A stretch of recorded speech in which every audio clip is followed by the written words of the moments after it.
Hey guys, I'm Blessed here with a new review. This time we have The Walking Dead Season 3, Episode 6. This episode's actually titled Hounded. And what a great episode. This show never ceases to amaze me. Always great episode. So before I get on with this review, just want to let you guys know that this review does contain spoilers. So if you don't want to know what happened and you don't want me to spoil it, go back, watch the episode, and then come back here and we can talk about it. So this episode starts off with Merle, and he's actually looking for Michonne, and he has a little group of people looking out for her, kind of hunting her down. And so really, Michonne was right.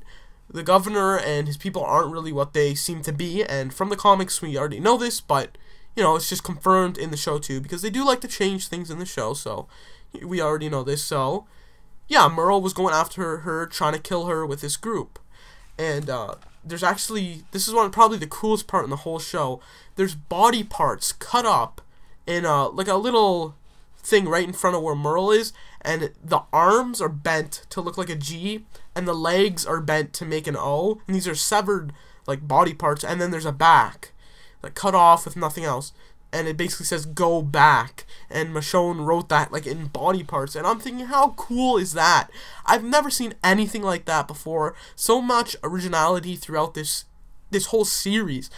That's mainly why I love it. They do all these new original things that I would have never thought of, and this is one of them. Again, it's really disgusting to see these severed like body parts go back, but it was just kind of cool to really see what Michonne is all about, and she leaves us here, and it's really awesome. So then Michonne drops from a tree, like right above Merle and these these three other people, and it looked kind of cheesy. I have to admit it. Michonne just kind of like appeared out of nowhere almost, and like when she fell, she didn't even fall like and roll or fall and like, you know, kind of brace herself. She kind of just fell and just like was ready to go right away, and it was kind of weird in my opinion. It didn't really look realistic, but it was still cool. And Michonne proceeds to slice one of Merle's people's heads off and slice the other one, stab him. She took out two of Merle's people that was following him to take her out. And in the process, Merle kind of shoots at her and actually kind of shoots her in the leg. Now, I'm not sure if Michonne, like the bullet fully went in her leg or if it kind of just skimmed it. But I think honestly, I think it was like a deep skim in the leg. But it might have been actually her shot, like fully in the leg, because later on in the episode we see her, we actually see her like limping pretty bad. So it might have been that she actually got fully shot in the leg. So, you know, throughout this episode now, Michonne's going to have kind of this, like, thing that kind of sets her apart and gives her the disadvantage. So, from there, we kind of know that Michonne's really not afraid to kill people that are alive, and not just walkers, because she just killed two people right in the beginning of this episode. So, I'm sure she's kind of like Rick and has to have a reason to kill them, but she seems a little more merciful, not even merciful, like less merciful than what Rick would be, because really, he's like, man, Michonne just kills him right away without thinking. So, I don't know how the way she thinks, but, you know. Go back to the prison, and Rick's on the phone, and from the comics, we know that this actually happened with Rick. He talked on the phone, and it was actually Lori talking to him in the comics. In this case, it wasn't really. On the phone, it's a girl talking to him, but it's obviously not Lori. And the lady's not telling Rick where they are or anything, but he wants to know where they are, obviously, and she really doesn't tell him, and Rick's kind of like, tell me, and he gets really upset. Like, he's starting to throw things around. He's really upset, not telling him where they are, and this girl wants to talk to the rest of his group. So right from there, I kind of know, like, how is this even possible? There's no electricity. I don't know, you can try to convince me all you want that phones don't need electricity, but they do, so there's no way this phone could even be going off right now. So I don't know, maybe because there's a generator there and there's a generator where they are, that's a possibility, but still just doesn't really add up to me, so I'm a little bit skeptical right off the bat. We go back to Woodbury, and there's one guy left in Merle's little group hunting for Michonne left, and you know, they never let their own people turn to walkers. Merle's and the governor's group, and Merle kind of forces him to stab his friend's like decapitated head, and he stabs another one so they don't turn. So that again shows a little bit more of the governor, and it looks like he's loyal to his own people, like doesn't want to let them turn. He's kind of good to them, but in the same way, he kind of back crosses them all the time, and it really is only for his own good. So again, it kind of seems like there's this sense of like warmth and safe with him, but he's really not. We go back to the prison, and the phone is there, and he calls again. And basically, this time it's a guy talking. And, you know, throughout this whole episode, I'm thinking on the phone, these voices kind of sound familiar. And I'm not sure who it was. And one of the voices almost sounded like Morgan from, like, the first couple episodes to me, but it's not. But it's, you know, on the phone it's saying, it's safe where we are, no one turned, no one's been bitten, you know, no, it's really safe, no one died, nothing. Right when he said that no one's been bitten, no one's been hurt, no one's been killed, no one's been nothing, I kind of figured out kind of what was happening already, because really, so this is a giant spoiler for the show, really, think about where that would happen, where you wouldn't be in danger of the zombie apocalypse at all. And really, the only thing that comes to my mind is, you have to be dead. Really, because you're really never safe in the zombie apocalypse. And it kind of turns out that's what it was. But we'll get to that in a little bit later. So, and then this kind of just confirmed what I was thinking too. Yeah, the guy on the phone asks, how'd you lose your wife? And again, he's like, how do you know I had a wife? And, you know, he says, well, you said you had a kid and a kid, so you obviously have a wife. But, you know, it's really skeptical, and it kind of, you know, put it in perspective what's happening. And, you know, Rick doesn't even acknowledge on the phone that he has a newborn baby right away. It kind of like, he kind of just says Carl, and then, what about your newborn baby? So it's like Rick doesn't even realize that he has a newborn baby, and that's kind of sad that, you know, you have this newborn baby and you're basically ignoring its existence. And that's kind of sad as a father. It's sad for me to look at it, but, you know, in this episode, he kind of finally embraces and realizes the importance of his new daughter. So we're going to get to that too, but after that, go back to Woodbury, and Andrea wants to be on perimeter duty, and so she wants to go there, so the governor, okay, fine, go. She wants to pull her own part in this, you know, in surviving, and she kind of just has enough with it. She's standing there on the perimeter, and she gets bored. She jumps over the perimeter, like the big wall, and just goes up to a zombie and kills him right there with a knife. And when she does it, you know, she's not allowed to. The people are yelling, don't jump, don't jump. And when she does it, there's just like smile on her face, and she seems like relieved, like all this stress is gone. She looks happy. So really, I'm thinking it was almost like a stress reliever for her to kill a zombie, and I think she missed killing zombies.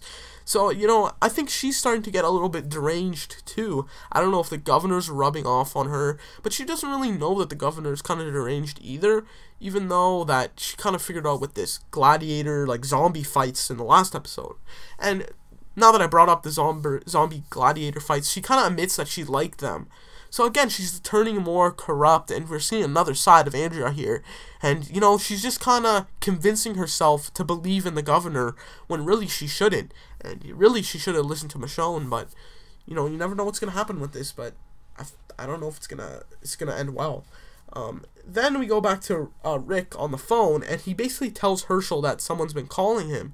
And I think that was a bad move, but Herschel doesn't stay there to see the phone ring or anything, so we really don't know if it was actually ringing and it was just, or if it was just Rick imagining it, but we'll touch on that later. Then we go back to Woodbury, and Michonne and Merle have this really good fight, and it was actually really awesome, but something that was inconsistent was that it didn't look like Michonne was hurting in her leg at all, you know, when she was fighting Merle, and Merle like kind of just shot her, so it was kind of inconsistent, but it wasn't such like a big deal that it really bothered me. And so then walkers come in the mix, and Michonne like slices one. She's lying on the floor, she slices one, and then all the guts of this walker kind of just spill out all on her. Such a gross moment, but you know, I live for these moments in The Walking Dead, these gross moments, but really cool to see that, and we'll see that actually benefits her later on. So then she runs away, she gets away from Merle and them trying to kill her, so again, she gets away. Go back to Woodbury, and the governor is again writing in his little book. And we've seen this book from Michonne looking at it, and so we know that there's all these names, and there's Penny, and it's underlined, and there's all these, like, lines, and we don't know what these lines are. And it looks like in the scene, he's like, continuing the lines for pages. And I don't know what that means, but obviously he's a psychopath. Like, you can tell from right there, just spending so much time just writing a line over and over and over. Like, what's going through his head, I don't know. But then Andrea comes in, and Merle's partner, this is back with Merle. Merle's partner doesn't want to stop looking for Michonne, because Merle basically says, okay, we're done. I don't want to find her anymore. She's going to die on her own. She's shot in the leg. Just leave her to die. And he's like, no, I don't want to lie to the governor and say that we killed her and we didn't. So then Merle turns around and shoots his partner right in the face, and that's about it. So then this is the part where we actually see Michonne's actually limping very badly, and a bunch of walkers are coming to Michonne, and she draws her sword, and they walk right past her and don't attack her at all. And this is very interesting because, well, when she cut the zombie open, all the guts fell on her, and now it masks her scent. And again, we've seen this in an early episode, and I believe it was season 1. Maybe it was 2. I'm pretty sure it was season 1 where they did this and they put the guts on them to kind of mask their smell. So we actually see Michonne do this, but on accident. So it's pretty cool to see that, to bring them back, something cool. Then the phone rings again, and the guy on the phone calls Rick by his name. He calls him Rick. So Rick's like, how do you know my name? And it just hangs up again. Then we go to Maggie and Glenn, and Maggie and Glenn are actually on patrol looking for some more baby formula and supplies. So they're just, on their own in a car, and they find a little store, and they get some stuff, and blah, blah, blah. And we see Michonne watching them, and it's kind of cool to finally see Michonne and part of Rick's group, not just Rick, but part of Rick's group, kind of like finally they didn't meet, but they're like in the same area. So I was just like, Michonne, just go up to them, but of course she didn't. She's just watching. So they're looking for supplies, and Michonne's watching them. Then we go back to Woodbury, and basically the governor and Michonne kind of hook up. They're like in love now, but not really in love. I'm sure it's not gonna last. Same thing with Shane. I guess Andrea was kind of with Shane for a little bit, so probably it's gonna be similar to that. But a bad mistake for Andrea. But how is she supposed to know, really? But go back to the prison, and Glenn and Maggie run into Merle. Merle ends up going to where Maggie and Glenn are, and Maggie and Glenn pull out their pistols right away. Their guns right at Merle, and he's like, come on, I know you, you know me, we were in Atlanta, like, come on, let's just make friends, all this stuff. And Merle kind of just snaps. He springs at Maggie and puts the gun right to Maggie's head. And I was like, come on, don't kill Maggie. I really want Maggie and Glenn to survive this whole thing. I really like their characters, so I was really, like, upset and worried to see if Maggie was gonna die. But Merle makes Glenn drive Merle and Maggie back to Woodbury. So what's gonna be their fate in Woodbury, we don't know. That's kind of where it ended with with Glenn and Maggie. That's like the last we've seen of them. So it's gonna be interesting to see what happens with both of them, and I hope they really don't die. But from the previews we've seen for next episode, it looks like Merle's interrogating Glenn and Maggie to kind of tell them where Rick and them are, and I think his main thing is he wants to find Daryl, because it is his little brother, and I'm sure he feels responsible for looking after him. But you never know with Merle, so we'll see where that leads. And Michonne's basically watching the whole time. She doesn't do anything. So I was kind of upset that happened, but really, why would she help them? She doesn't know them. She doesn't want to get caught up with Merle again. So I think it was smart on her part, but I just really wanted her to come out with her sword. And plus she was limping, so, she has a disadvantage right off the bat. And so, yeah, I think it was smart for her to actually do that. Then we go back to Rick. And, actually, before we go back to Rick, Merle actually finds Carol's knife stabbed in a zombie. So now he's kind of like, maybe she is still alive, and he kind of looks a little bit. But then we go back to Rick, and Rick's on the phone again, and he actually realizes that this time, the new person he's talking to is Lori, and we obviously know Lori's dead, so it might kind of hunch, but really, I knew from the comic that he's talking to, it's his own imagination, it's really him talking to no one, and in his head, he's talking to Lori. And a cool twist I think they put on the show that wasn't in the book, every other person that was talking to him and calling to him was people that died so far. One of them was Jim. One of them was Amy. All the people that died so far talked to him on the phone. So I thought that was really cool. And then the line kind of breaks up, and Rick's kind of just collapsed, and he's really just in this mood where it's just, I don't really know what to do. You can see it in his face. He really doesn't know what to do. So, oh well, he kind of had like a little mental breakdown there almost. So it's kind of hard to see, but again, he had like a mental breakdown for the past 2 episodes. So right now we're kind of seeing him like build back his like mental stability. So it's okay to see him like that, but I really want the old Rick back. We then go back to Merle, and he's back in Woodbury, and he basically tells the governor a lie that he killed Michonne, but she got away, and all his people that was with him, Michonne killed them and stuff like that. And something interesting was that the governor actually wanted Michonne's head, and obviously we know why he wanted her head, to put Michonne's head in one of his fish tanks so he can watch. So that's another just thing that that's really gross and just really disturbing, that he just wants all these heads. And then the last scene of this episode, we go to the prison, and Rick, and this is like a really joyful moment, Rick finally holds his new baby. And again, like I said before, it's really sad that he actually never held his baby. Like we've seen almost everyone else hold the baby so far, and Rick hasn't, and it's his own daughter, although it might be Shane's, but it's his baby. He has to treat it like his baby, and he finally holds her, and it's just like this really nice moment where we see him like finally smile. He hasn't smiled for the longest time, so it was nice just to see him smile and just hold his baby and really acknowledge that she's alive. And Lori died for this baby, so maybe he should actually love her and stuff, and I'm sure he does now. Then we actually see Merle, and he finds Carol kind of like cooped up in a little like closet, and she's alive, and he kind of picks her up and carries her out, and that's all we see of that.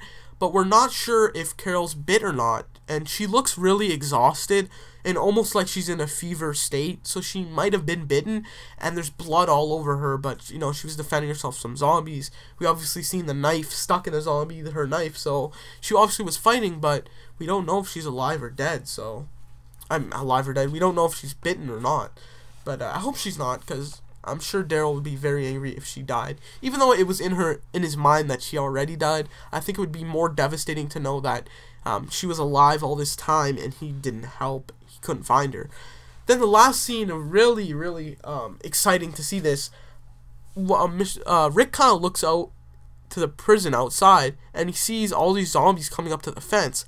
He walks up, and Michonne's at the gate of the prison, and she's standing there with all the zombies, and her scent's masked, so none of the zombies are attacking her, and she kind of just looks at him. And a little fun fact, I actually seen Michonne's holding the basket that had all the supplies that Glenn and Maggie had, so at least they get the baby formula and stuff, so with them letting Michonne in. So that's going to be really cool next episode to see how Michonne acts with Rick in the group. And from the preview for next episode we've seen, it looks like they take in Michonne, and it looks like she's telling them about the governor. So I wonder if she realizes that Andrea was part of this group. I'm sure she does, because she kind of made the connection that Glenn knew Merle, and Merle knew Andrea, but she might not know that the prison is where Glenn and Maggie came from. So it's going to be really interesting to see that. So thanks for tuning in, guys. Thanks for all the support lately. I'm really flabbergasted by all the support that you've given me. So I just want to say thank you from the bottom of my heart.